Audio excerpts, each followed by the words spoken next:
Good morning, good afternoon, and good evening, and welcome to another edition of the Pure Digital Passion Podcast with me, Moses Kemibaro. My guest today is actually with me for the second time, this time representing Loop exclusively, which is the organization where she's the Chief Commercial Officer. Her name is Sheila Kimani. She's somebody I've known for many, many years, as I remembered recently. And Loop, as we know, launched in Kenya in 2017 as part of the NCBA Bank Group, offering a range of digital-first banking propositions. I remember being at the very launch event at the time, which was super exciting. They had this presenter called Vusi, who at that time I never knew who he was. And I'm grateful that Loop actually introduced me or showed me who this guy was when he presented. But anyway, from that launch, it was very clear that this was a youth-oriented proposition. The way it was built from the ground up really showed us that banking could be very different in terms of what we perceived and how we used it. And going forward, Loop recently went through a massive update in terms of the user experience to make the application and how it works on our mobile devices simpler, easier, and better. And they've also layered on additional services to the same. And Sheila's really going to take us through a journey in terms of understanding where Loop has come from, where it is today, and more importantly, where they're going to in the future in terms of enhancing digital financial services for Kenya and the African continent. Thanks so much for joining us, Sheila. Yeah, thank you. Thank you, Moses. So Sheila, let's get started in terms of maybe getting a sense about yourself and what it is that you do at Loop so that we can really appreciate what you're doing over there as well. Okay. So first of all, thanks for inviting me to this podcast. Again, a pleasure to sit with you and have a conversation about what we're doing in the fintech space. So my name is Sheila Kimani. I'm the Chief Commercial Officer for Loop DFS, which is a digital business for NCBA. So my responsibilities there is basically to oversee the commercial strategy, ensuring that we're innovating for the need of the customer and ensuring that at the end of the day that we meet the customer at the point of need. And in essence, for us as Loop is to acquire more customers and drive our revenue numbers at the same time. Thanks. So going back to sort of what is Loop, if you're able to describe it in the simplest, most accurate way, what is Loop? So Loop is a lifestyle brand, and basically we are a lifestyle-focused digital platform whose essence is basically integrating to Momo, to banks, Momo being mobile money, to banks, as well as international payments, as well as local payments, and basically ensuring that we're able to service our customers. An additional exciting thing that we're doing is we have PaaS, which is basically platform as a service, where we have various ecosystems that we service. So we have the trade ecosystem, which is basically financial services embedded. We have agriculture, we have health and education, and then in home and living. So basically, how do we embed financial services onto these four ecosystems besides what we do as Loop? So very exciting to see how we are bringing that to life. And now it sounds to me that this is a big evolution from 2017 because I remember even when when it first launched, it came across as a very youth-driven product. In fact, I felt very cool at the time signing up for Loop, and I went to your branches, which felt more like a co-working space than a bank. And even though the service delivery was, experienced, but it sounds to me like from 2017 to where we are today, and you're talking about agriculture, for instance. Can you tell us about that evolution? What's happening in the background? Yeah, so what we realized is we are not a traditional bank and we do not want to be a traditional bank. So how do we embed technology to be able to service our customers? And therefore, a digital platform is actually our branch. And with that understanding and that vision of what we're doing, we've then come to realize that there are very many ways that financial services can embed themselves in the various ecosystems. So besides what we do at Loop, where we have credit, we have payment capability, we also have ecosystems. So like, for example, I'll speak briefly to what we're doing in the ecosystem space. We are currently working with the rice farmers in Western and Nyanza area. And basically, we organize them. They already have the community that they work with. So how do we come in and organize them and enable them to be able to ensure that they're able to farm according to what is required in terms of staging, ensuring that we're providing financing from preparation of land to actually getting them off takers on that front. So it's been quite a journey moving from the thought of we don't have to be physically in store. We can actually be digitally in store and creating these capabilities across the Loop life cycle. Yeah.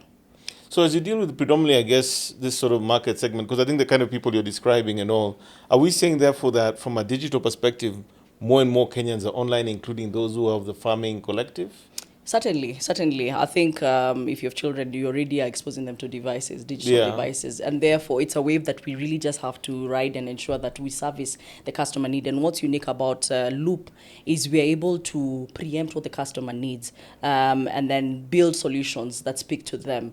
And we also listen a lot to our customers. What exactly are they looking for? And therefore, you'll say like most of our customers are actually, Gen Zs, millennials, gig workers, people who are actually living a digital life.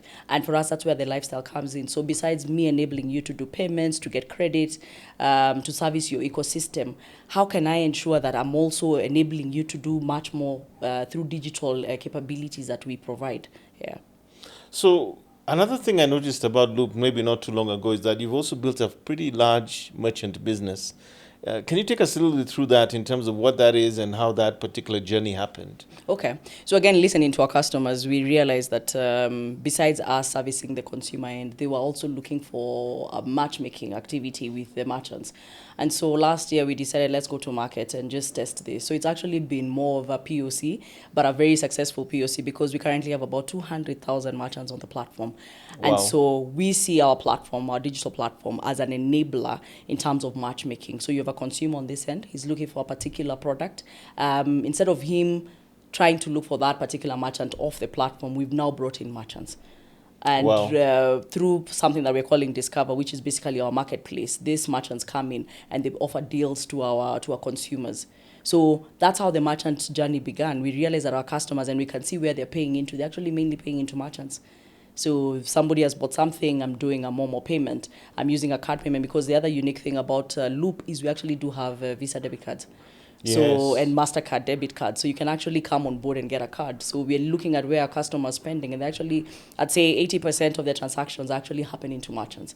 So we saw a strong need. And then just being in the market and looking at the evolution, we do know that about 85% of the businesses in this country are actually SMEs. Wow. And so for Loop, we're like, how do we ensure that we can tap into this by building a product that works for the merchants also? Because look at this, you have 500,000 consumers. And they're probably going to, and some of them are actually already SMEs, but they're having to use another app.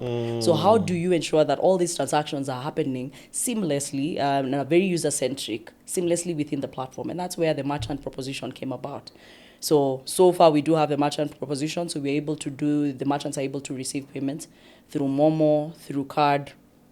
We also bank agnostic. So as an SME, you don't have to open an account, a bank account with our affiliate bank NCBA. So you're able to actually continue transacting with your other bank, and we're able to facilitate almost real-time settlement for your deposits that you've collected through the till. Yeah. Actually, that's something I've noticed because I've been on Loop since the very beginning in 2017. I've used it for a long time. Yeah. And I think one of the things in the last upgrade that we saw was that you had kind of like your bank balance and then there's a separate wallet. Is that what you're talking about being bank agnostic, when you sort of have that separation between what's sort of domiciled at the bank and what almost feels like it's sitting in a separate area, which can then connect to something else, if I'm not wrong? Yeah, so what we've done is you're able to receive like Momo payments into your Loop till, the wallet now. Yes. Yeah. So very similar to what our competitors have in terms of till collection. But now we enable you to have a Loop bank account, which you can then now settle into your other alternative banks. So for example, maybe you already have a bigger facility. Again, for us, we're looking at servicing SMEs, entrepreneurs, and therefore the ticket size in terms of credit will be smaller. So let's say you already have like a construction loan running with another bank. I'll use our mother bank, NCBA, but you don't have the capability to actually collect directly into your NCBA loan account. So you can actually use the Loop till, collect that money, then settle it into your Loop bank account, and then to whichever bank that you want to drop your funds, you're able to do that. Wow. So you can actually link with NCBA proper from Loop as well. Correct. But actually, I have done that. I do have an NCBA account, so I move things back and forth. Correct. As So well. that's seamless. Now think about a bank outside NCBA. You're actually able to do that. So we are not forcing SMEs to have to open accounts with us, guys. We're bank agnostic, so less friction in terms of how you do your transactions, how you manage your financial services as an SME. So that's where now the merchant proposition comes into play. What about in terms of Loop adoption, right? I mean, I think you've just alluded to a number there. I don't know if that was Yeah. accurate. About 500,000 people signed Correct. up. And this is now the individuals versus the businesses. And then Yes. 200,000 merchants who are available on the platform. That's correct. And a lot of these numbers, are they driven predominantly through organic growth? Is it a question of word of mouth? How has it managed to grow so much? So I think Loop just took a life of its own. So yes, you can see us a lot on the digital marketing, and we don't have people actually on ground doing acquisition for consumer. But on the merchant proposition, we do realize that it needs a warm body backup, which means I need to have a conversation with Moses Enterprises for him to understand what my offering is. I don't think yet as a market we've reached that point where you can have self-onboarding on SME. But what we've done is, as much as I'll have a conversation with you, again, I also want to understand what your needs are as an SME. Is once we've had that conversation, everything else is digital. So you upload, you download the app, you upload the documents that we need, and within 3 minutes, you have your account ready. So for the consumer, where we have 500,000 customers, that is entirely digital acquisition. So basically me having a conversation with you, or you see our ad somewhere, me as a Loop consumer, and telling you about the benefits that I'm getting from Loop, and you getting on board, where you see our digital ads, and you then you get interested, and you then go and download the Loop app. But on the merchant end, it's promoter led. We have feet on street that actually help us to do the acquisition, but it's only for that initial conversation, because again, SMEs are very different, and therefore I need to be able to have a conversation with you so that then we can create a bespoke solution for you. Great. So one of the things I've noticed, I think, since the latest update, and I just like to talk about maybe some of the features first before we discuss the UX, is there seems to be new capabilities. Like I can see there's loans that is active now. I think I saw some overdraft facility, some new capabilities. Maybe you can talk us through some of those capabilities and what informed them and how they're performing thus far. Okay. So for Loop Consumer, we have 3 strong propositions. So one is Pay. And I'll speak to that. We have Grow, and there's a third one. They'll come to me. So anyway, let me speak to Pay. So Pay is basically you being able to do your payments. So it could be P2P, it could be a B2B, a C2B. It could be a card payment. Like I said, I think we're the only fintech that actually has Visa cards on it. So you can actually do your payments. I can actually send money to my domicile bank. So basically through an RTGS or EFT. Correct. Now, when it comes to Grow, under Grow, what we're doing is credit. And like you rightfully said, we now have Buy Now, Pay Later, which is catching on in the market well, and I'll unpack that further. We're able to get 30-day loans. You're able to get overdraft facilities as well as term loans.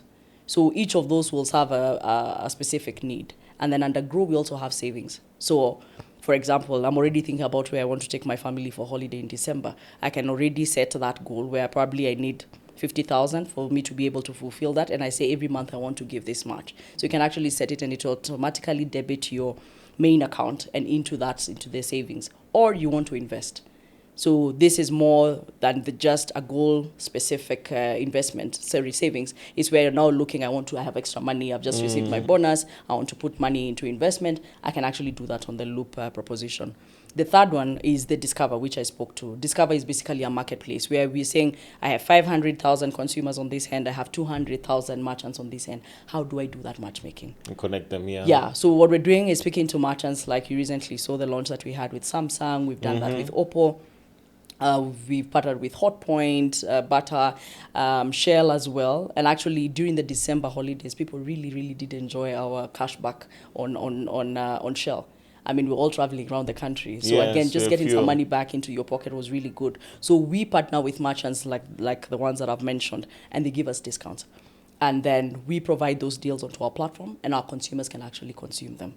So fantastic. I want to mention one that's very relevant right now. We have Hotpoint where they're doing a 40% discount. What? So amazing. So how do our consumers actually take advantage of that and enjoy it? Again, speaking back to our vision and what we really want to be, we're a lifestyle brand.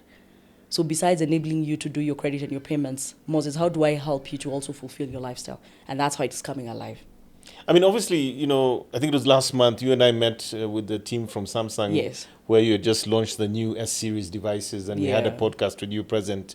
And I think there's something very interesting that came out in that conversation about the level to which the Buy Now, Pay Later proposition is being used from yourselves. Yeah. Can you talk a little bit about that and maybe how it converges with, partners like Hotpoint and Samsung as well? Yeah, so there's two ways that we're looking at BNPL. BNPL could be Moses walking in and probably to Hotpoint. Let me use Hotpoint since I've spoken to them. Hotpoint, and you want to purchase a rice cooker, for example. Yeah. So at that particular point, you could either be already an existing Loop customer or you're a new customer. So if you're a new customer, you just come in, you download the app, and we're immediately able to score you and give you an indicative limit. Now, if you're already an existing customer, at the point of checkout, because we're looking at BNPL as a payment option, Yes. is you then will go and select that you want to pay to these particular stores, and you enter the till numbers. And at that particular point, we'll ask you how exactly do you want to pay?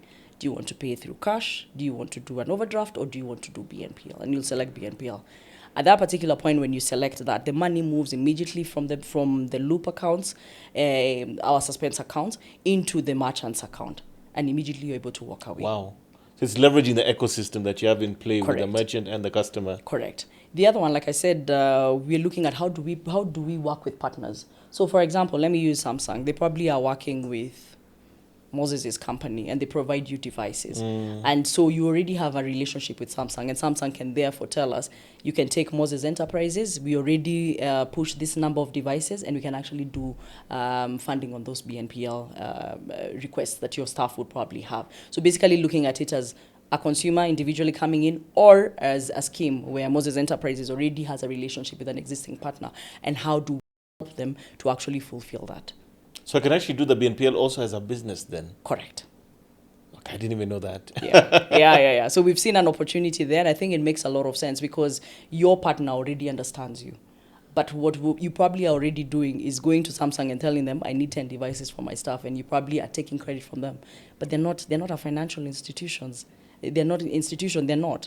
So why not come to Loop, partner with us guys, for us to be able to fulfill that? We know how to underwrite, we know how to take the risk, we know how to profile your staff as well as your company, and progressively extend credit to them. Yeah. Fantastic. What about you talked about the term loans and also the OD? overdraft and Yeah. so forth. Can you talk a little bit more about how those work within the Loop environment? Yeah, so again, we use various data sets to profile you. So first of all, if you already have a wallet with us guys, it means we're already seeing how much money is coming in and out, and we're able to make a decision on that. We'll also use other players in the financial services space that will give us information. For example, like if you have loans existing, how do we then profile you and take the right kind of risk on you? So that's how we do the profiling. So depending on the product, there are products that you'll get credit on day one. There are products that we feel are higher risk, so therefore we need to understand you better. I'll probably push you to a 3-6 months engagement with us before we can actually, give you credit. So basically, we use digital data. We'll not ask you to come with title deeds for us to profile you. We just use the existing digital data to profile you and then provide you credit. Term loans are more long-term, so we're looking at a maximum of 36 months, Okay. ceiling of about 5 million shillings. 3 million shillings maximum.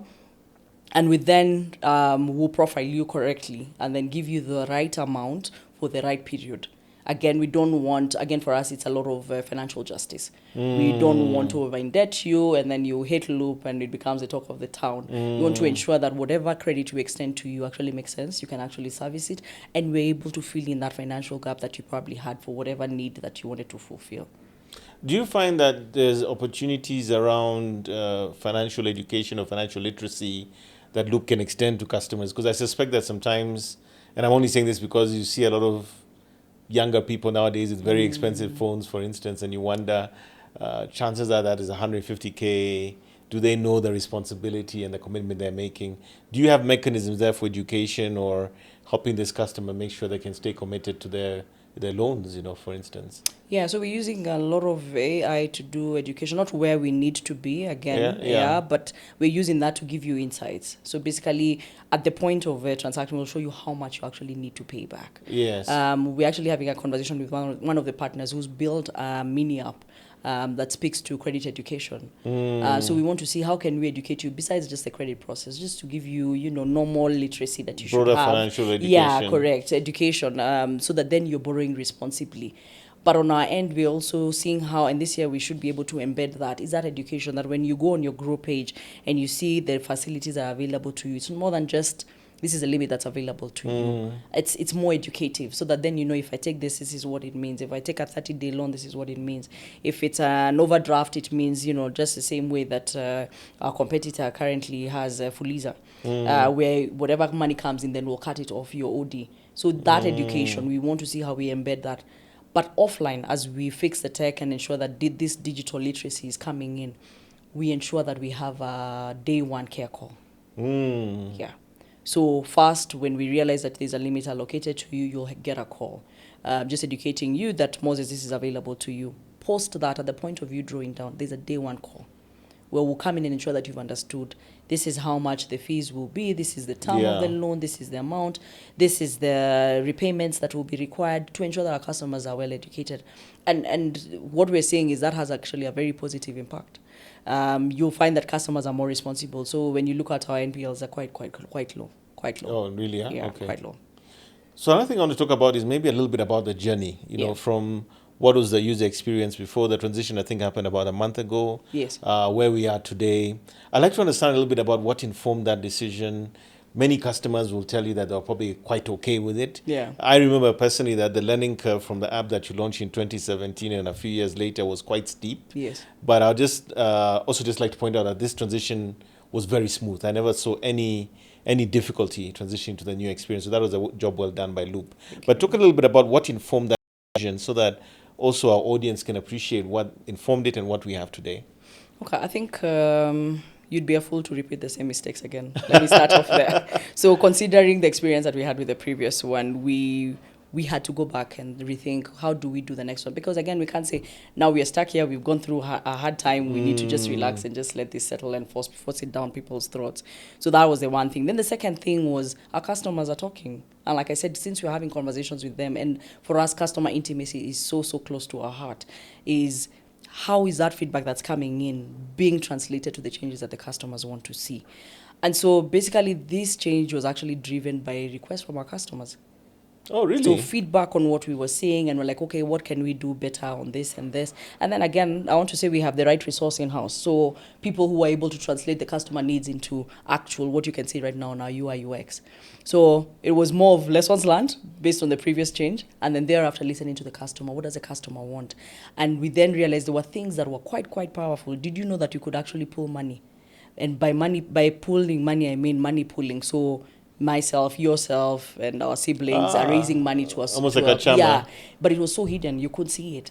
The other thing was like savings. It was very hidden, but now all you do is just swipe and you can see savings and you can see invest. So again, listening a lot to our customers and realizing this is a powerful CVP, but you're actually nurturing us where it is. So unless I stumble on it by chance, I don't know it's there.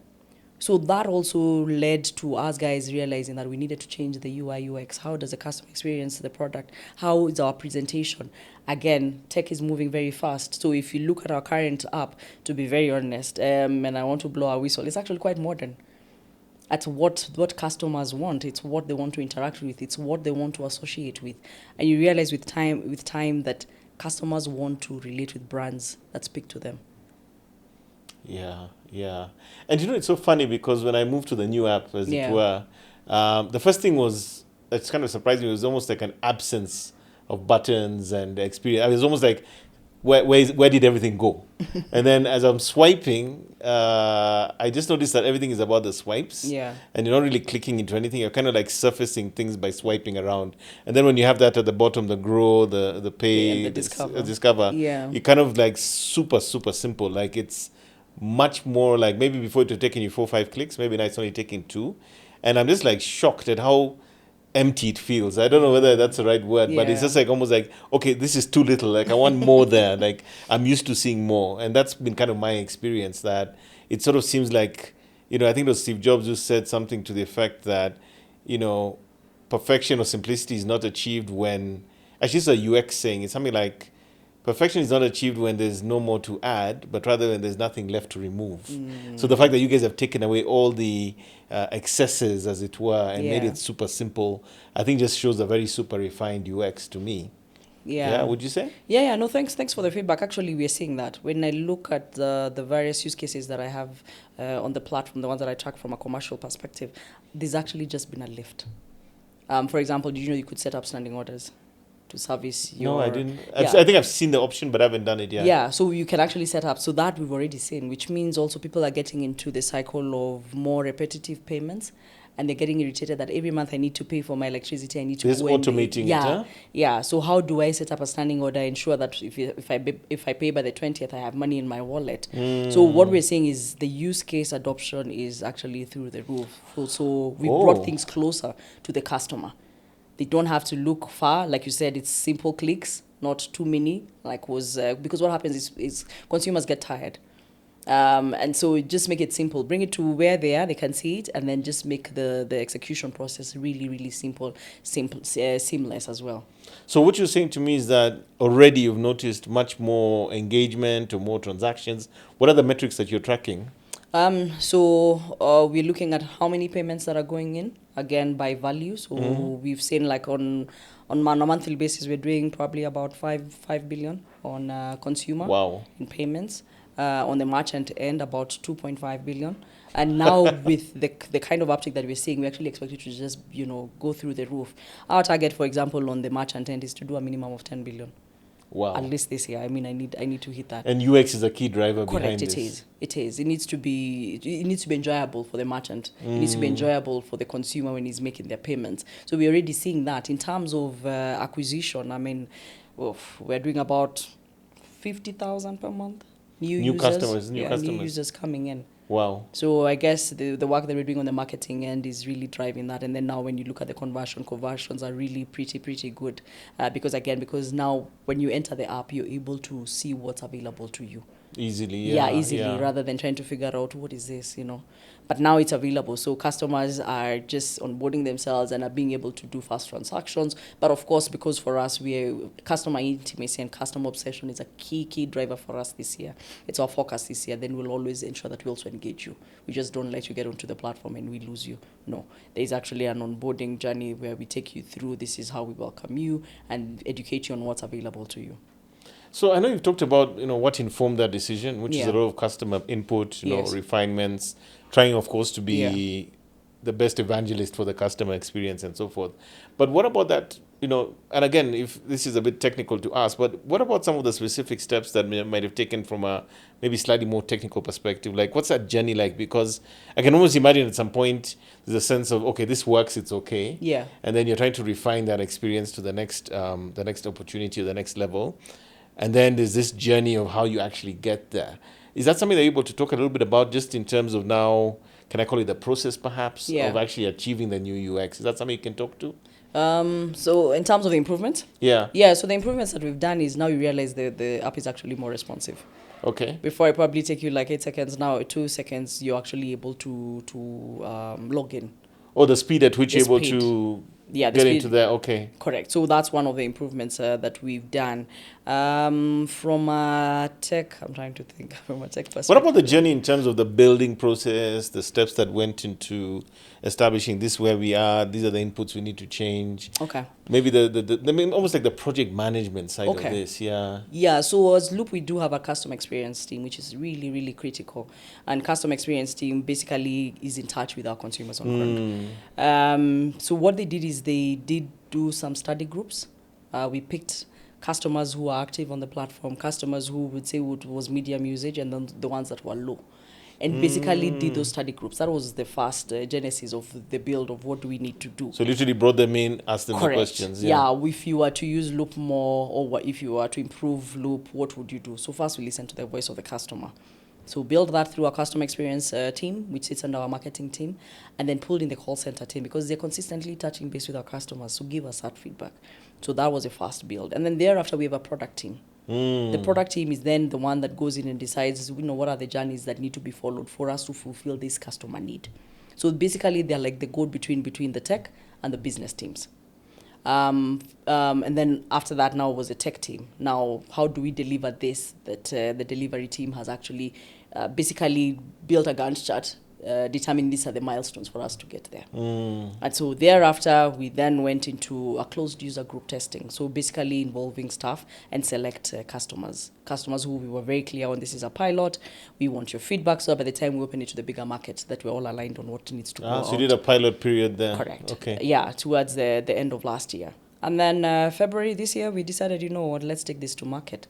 And so, learning off the lessons that we previously learned with the last change, we then said we're not going to do a forced update. And basically, over 50% of our customers actually converted and upgraded. They've already transitioned. Correct. To the new And this app. is organically, Correct. gradually. Entirely organic. Yeah. So internally, we're still having conversations on when we'll do, you know, the first upgrade. But as is right now, the acquisition has been quite positive. So we see no struggle in us guys doing a first update or letting it grow on its own. Yeah. So it sounds to me like you really used more like a design thinking approach Correct. to actually making this happen, correct? Yes. We use human design thinking. And I think this is so important for people to learn because in my experience, and I'm just speaking again to the market, and of course that I run an agency myself, many organizations are still stuck in the era of building things that they think the customer wants versus hearing the customer's voice and then aligning to that. I mean, what are your thoughts around that disparity? Because it's still a big problem in the marketplace. It is. Sometimes you find we sit in the office and we build things for ourselves. Yeah. Because it makes sense to us. But then you take it to market and there's no uptake and you're wondering what's happening. So our view has shifted, and that's why I'm talking about the customer experience team is really, really a core function for us as a business because we want to consistently hear the customer. Now, on the merchant end, we have feet on street. Merchant is new to us. We started the build last year in terms of, you know, taking it to market and POC. It's a different app, yeah, from the one that the consumer is. uses. Yes, Okay. it is. It's a different app. So for that one, we'll use our feet on street to get feedback. So we have our feet on street. We have our loop stores. We have about 9 across the country. We're looking at growing that by an additional 2 this year. And then we have the call center. So our merchants are able to give us feedback through the relationship managers, the feet on street that they're interacting with. They're able to come into our loop stores and give us feedback, and as well as a call center. So I think fintechs, and I'm a strong believer of this, should move away from building products for themselves. Listen to the customer, do a lot of co-creation. So what you'll see on our ecosystem, then the ecosystem end, we do a lot of co-creation. That's partnerships. All this that we're doing in terms of home and living, in terms of agriculture, in terms of health and education, in terms of in terms of trade ecosystem, we're listening to our customers. What do you need? What does that farmer need? And so we do a co-creation. So we've moved away from the mindset of we know everything, we know where things should be led, but we are more customer-led. What does the customer need? How do I build for that? Wow. What are the next steps, you know, beyond this upgrade and refined UX that we see, the new propositions, which some of us are already enjoying? Where's Loop going next? What are the possibilities maybe in terms of propositions and maybe geographies as well? Because it seems to me that this is a product that, you know, shouldn't just excel in Kenya, should be possibly in other markets and other new spaces that it's yet to cover in terms of the kind of financial services that you offer. So if I can speak to the last comment about regions, so we're looking at going into Uganda, into Ghana, and into Rwanda. We already have a Loop in existence, but now taking the app into those markets. In those markets, we've partnered with telcos doing credit onto those telco wallets. So for this year, that's our expansion plan. How do we go into Ghana? How do we go into Uganda? And hopefully Rwanda in this year. So that's our expansion path. But in terms of in-country, even for the merchant, I think we're in all counties right now. You'll go into the deepest of zones and you'll find Loop in there. In terms of the bigger vision for the business this year is, one, to drive credit. We've realized that both consumers as well as merchants need access to credit. So how do we consistently innovate on that, you know, enable the day one credit as well as day 30, day 60, you know, consistently listening to the customers. What do they need? The other big proposition for us is to expand our ecosystems offering. So like I said, we're very strong in the agri space.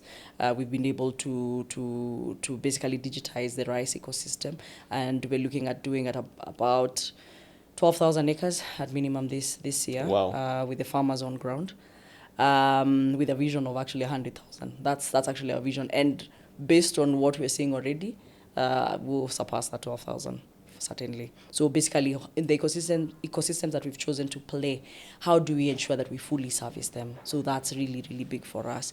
The third thing is BNPL. We've seen how BNPL is catching on in this country. How do we ensure we get the right partners in and ensure that we're servicing consumers? Because consumers are either looking to acquire a new item or you're looking to upgrade. So how do we plug in that space as Loop on the BNPL proposition? Again, We want to create that ecosystem through network effects by ensuring that we create the marketplace, by ensuring we onboard consumers as well as merchants, so that then we can create that ecosystem. Great. Yeah. Now, I can't imagine that this is just a straight path in terms of all the things that you've shared with us and what you're doing. And I mean, my mind is still spinning around the fact that you guys are now doing agricultural propositions. That's just, it feels like so far away from the original loop to me. Yeah. But what are some of the challenges you face in doing, I mean, clearly what is very ambitious growth, and also, enhancing, propositions, geographies, market segments, consumer segments, so I'm just wondering, what are some of the challenges that you face in doing this? So I think for me, ecosystem is probably one of the hardest because every ecosystem will come with its own challenges and different partners. And you realize, like, you probably have 5 different partners providing different things. Aha. Yeah? And because of that, there's challenges and difficulties and nuances that you really have to overcome. So I think for me, on the ecosystem end, it's the fact that you have to deal with different partners and different propositions, because whatever we're doing on agri, it will be very different from what we do on home and living. Will be very different from what we do on health and education. And so ensuring that you first of all have hired right, so therefore you're able to visualize, identify ecosystems, and then properly bring them to life. It's not just about launching something. And most importantly also is the impact. What impact are you having? Like for the agri farmers, you'll find that the fact that you're changing their lives, you're increasing the harvest, how much they're able to harvest, you're able to get them an off-taker, so you reduce the post-harvest loss. So again, I think the most difficult is the ecosystem, because it's different. Different solutions for different partners, and it's trying to bring them together. On the consumer end, is just ensuring that you're always top of mind for the customer, that when they think they want to, when you receive your salary in your bank account, you're like, if I need to make any digital payments, I'm moving them to Loop. So Correct. How do we stay top of mind? And that's where the lifestyle brand comes in, because then I realize it's not just about doing my payments. It's because once I load into my account, I'll be able to go into my Discover platform, and I'm able to see that Hotpoint has an offer, so I can, and I'll get a discount for it, so I can therefore do my fulfillment on that front. I'm doing a payment and I want to fulfill the transaction. I don't have 5,000 shillings, and my transaction is I only have 2,000 shillings in my wallet, and therefore I can use OD. So how do you make it relevant, make it seamless, that it's at the point of pay? When it comes to your term loans, you're able to quickly realize this is the customer's need, and already have already pre-existing limits to them. So they're not coming to apply, and then you're telling them come after 2 days. The need is gone. So the challenge on the consumer end is to ensure that you're always top of mind. And by being top of mind, it also means that you must meet the customer's need. Always preempting what they need and building for that, and ensuring that also when they come on board, they have a good experience. Correct. Yeah. On the merchant one is unique. Again, depending on the industry that the merchant is playing, is how do we ensure that we're able to fulfill the needs of the merchants at all times. What about the area of competition? And this is the part where I really wonder whether they're really competing with anyone. Because just the way you've described it as a lifestyle brand, the propositions, the extensions that you put into it, but also possibly a little controversially is that are there instances where, to some extent, Loop might be competing with NCBA itself in terms of the customer-facing understanding and the way that they see the brand? Because that's something that happens. The new bright and shiny thing sometimes outshines the mothership, so to speak. So does that happen? Is that something that you see sometimes as a bit of a conflict, or maybe they really do complement each other very well? We actually complement each other. So I'll tell you, like I said before, on the loans that we'll do will be the smaller ticket sizes, which the bank might not have appetite for. And how we collaborate with them is, like, for example, if they go to see a partner who has a need, for example, somebody who needs to collect on the till, and the bank feels that this business needs more than just still collections, because on the Loop Biz app, you can actually be able to do staff management. You can do your inventory management. You're able to see your statement just once you log into the platform. Yes. So what our main bank will do is they'll partner with us. So you'll find there'll be Loop, the digital business, sitting in the same room as our corporate people, as our transaction banking people. And basically, we co-create a proposition and a solution for a client. So you might find that this particular anchor is a tier 1 anchor. and the bank doesn't want to go to tier 3, their suppliers, the suppliers on the value chain. And so that is where Loop will come in. So the bank will service the tier 1, the tier 2, and us guys will come and service the tier 3. So actually what we find is we are actually providing a full suite proposition and solution to clients when we go in together. So we have our chosen areas of play, and therefore it's well demarcated, that therefore it's very easy for somebody from bank to pull us in as a digital business to come and solve together on what we need to do for the customers. And also imagine when an SME or even a micro enterprise grows to a certain threshold, they will need things that Loop cannot offer, and they might then either migrate or open a secondary account within NCBA Bank proper that gives them things that they may not get with this other proposition that is Loop, right? Yeah, certainly. I mean, if an SME wants a construction loan of 10 million, that's not the place that we have chosen to play as a digital business, as Loop. And so therefore, we will hand over this customer to NCBA Bank, our mother, to actually service them. So there's very clear demarcations on where we play and where they play. Yeah. So I want to talk a little bit about the future as we sort of come towards the end of our conversation. And I'm thinking more around when we look at the broader digital financial services space, what's happening there? We're seeing the entry of neobanks. We're seeing other banks also have sort of started to migrate to possibly copy some of the things that you're doing. But when you think about the modern consumer, especially when you think about maybe some of the younger generations, the Gen Zs, Gen Alpha, who are coming soon into the marketplace, are there any key insights that you've seen around essentially the future of financial services, or the evolution of digital financial services as we know them in a very broad sense, not just banking, but think about insurance, all the investments, all these areas. What do you think is going to happen in this space in the next maybe 5 to 10 years? So the one thing that I see is regardless of your solution, there will be a need for embedded finance. So as a financial institution, we must always be thinking insurance, how can we play? Construction, how can we play? So that's the one thing. Embedded finance is becoming a reality. Second, people just want to be paperless. Think about the last time you had to, go into a bank and, sign to withdraw. Most people, I want to move money from my account into my wallet and I do my payments. So again, that convenience of everything digital. Thirdly, besides the financial services, like you said, insurance is also entirely digital. Yeah, people want to be able to buy your insurance from the comfort of your home. I really don't want to interact with a human. Yeah, if I can do everything on my own, it's easier. Why am I talking to you? Yeah, and actually, you'll see with the Gen Zs, they prefer messages than calls. You call them and they don't answer, but with the minutes you WhatsApp, they will respond. Yeah, I remember seeing that in an event. I think it was, if not PwC, one of the management consultancies. They said that they call it the digital exclusive. So it's a class of human who says, I don't want to talk to you, but I'm happy to text you. Correct. So now how do you as a company, ride off that wave? Because I think it will just become more and more and more. And even if you watch the teenagers right now, when they sit together, they're on their phones. And you're like, guys, you wanted to meet, so why are you having conversations? And all on your phones. You're all on your phones. So how do we consistently as business people think, how do we ride this wave? What's the other thing I see? I think there's an opportunity in crypto. Oh. I think there is. I don't want to go into it, but I think there's an opportunity there. So digital assets. Digital assets. How do you ensure that you can participate in that you can enjoy the benefits that will come with that? And Kenya is one of the biggest crypto markets in Africa, right? Correct. Millions of people are trading in crypto in this country. Correct. Wow. So I think there's quite an opportunity there. I'd say those are the... Oh, and AI, of course. We can never forget about AI. Has to come in the room. AI. So AI, how do you see AI playing a role in this space? So I mean, for financial service, I think it's quite clear and straight cut. If you're doing underwriting, how do you embed credit in there? For us, we're big on digital marketing. How do you use AI to, churn things out faster, quality, instead of relying on humans? But of course, I'm not saying that humans will be replaced.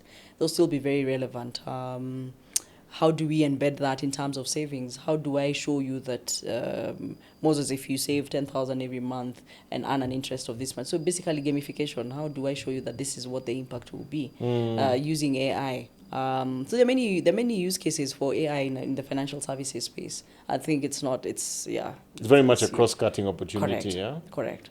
Wow. Very exciting. Yeah. And then would you like to share anything else with our audience? And in fact, I think it's very important maybe to share with them if they're not part of the Loop family yet. Yes. How can they become a part of it, either as an individual or as a business or even as a merchant? Okay.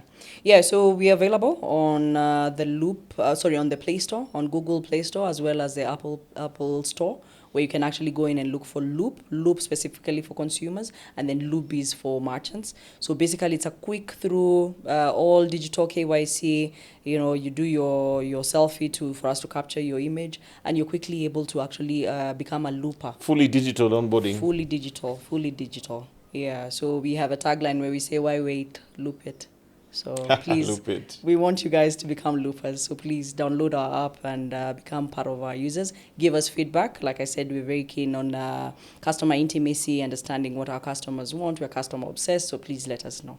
Thanks. Sheila, thank you so much for joining us on this podcast. I'm so delighted that you're able to unpack so many details. Yeah. And I think for me, above and beyond this fantastic new user experience is just the deep understanding of what Loop is trying to accomplish. Yes. And all the different features and functionalities. But what I'm getting from you here is that this is really almost a holistic approach to almost like your digital financial well-being. Whether you need a loan, whether you need to save, whether you need to grow. The idea is that Loop is able to kind of cover all the areas. That's what I'm hearing from you. Yeah, certainly. Yeah. That's what we want to be. Like I said, we want to be top of mind. So when you think about a solution, can I go to Loop and be able to do it? Again, we don't want our customers leaving one app into another just to fulfill a transaction. And therefore, that's why we're very strong on payments, strong on savings, strong on credit, and as well as now a new baby, which is Discover, which is basically the marketplace, so that then you can meet buyers and sellers in there. Fantastic. Yeah. Thanks. Thank you so much, and hopefully we'll have you back again, maybe when Loop is Pan-African. Yes. And we hope that future becomes a reality. Thank you. Thank you. So there you have it. We've spoken to her, and she's given us incredible insights about Loop. Sheila has deep insights on what the bank is doing in terms of delivering different types of digital financial services for the marketplace as individuals and also as businesses. And more importantly, I think they have this fantastic new user experience, which I personally have been using for the last month or so. It's really easy, it's smooth, it's slick, and quite surprisingly, very almost light, to the extent that, you think that maybe from the previous version, there's something missing, but it's all there. So have a go, try it out, and, hopefully we'll catch you in the next edition of this podcast. Thank you so much.